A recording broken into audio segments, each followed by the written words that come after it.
Republican strategist Kayleigh McEnany and Democratic strategist John Rowley. So, Kayleigh, is Donald Trump on the rope? Senator Cruz saying something changed. Is the change that he is leading? That is the change. And look, I like Donald Trump. I like him a lot. But this attack is nonsense. You know, you go back to 1790, the first Congress defined natural-born citizen as being born to a U.S. citizen parent, no matter where that is.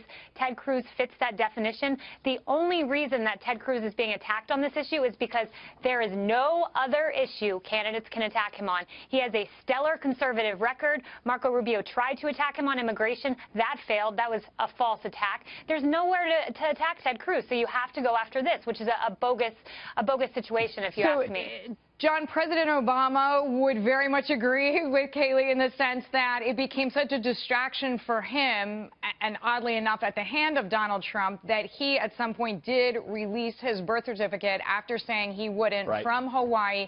How much of a distraction is this for the Cruz campaign, in your view? Huge issue. 50% of the Republican primary electorate, a lot of which Trump has been appealing to, the birther caucus, thinks President Obama was not born in the United States. So a Republican primary voter is going to have to really look themselves in the mirror hard if they believe that about the president when they and then dismiss a fact about Cruz. And I think Kayleigh probably knows in her heart of hearts the end of this Republican primary is going to be a little bit like the end of a Quentin Tarantino movie. I mean, it's going to be a circular firing squad.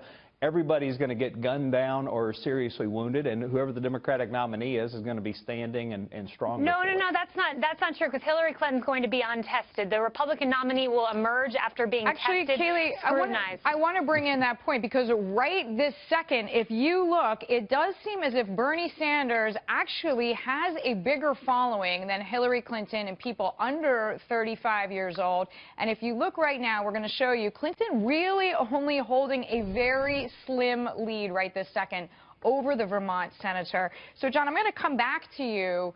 Is this a closer race for Hillary Clinton than we think?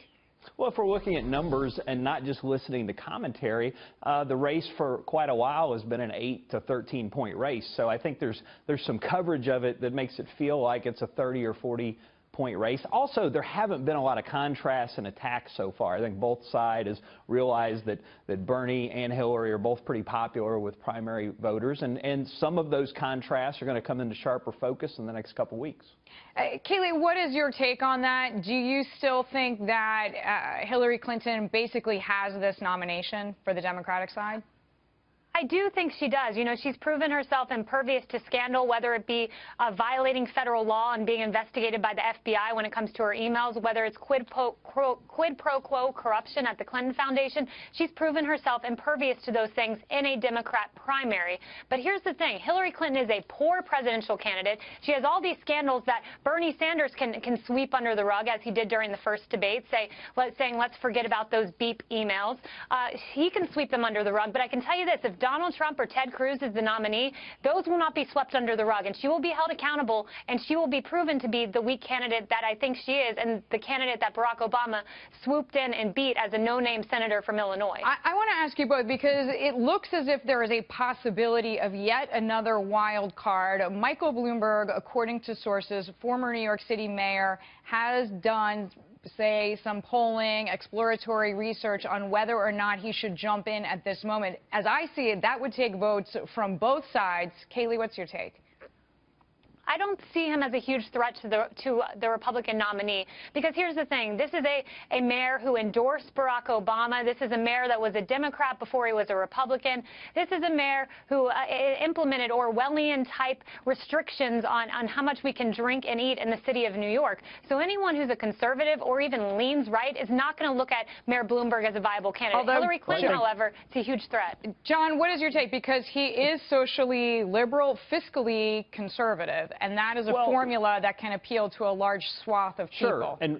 And when you're the out party, you don't want to split up the anti-Obama or anti-Democratic vote. And I think a third-party candidate getting in is going to split up the anti-vote. And so that's a huge factor when you've got the in-party versus the out-party. And I think there have been a number of polls over time, even back to the last election, that showed that about Bloomberg. All right. John Rowley, thank you so much. Kayleigh McEnany, glad to have you both here.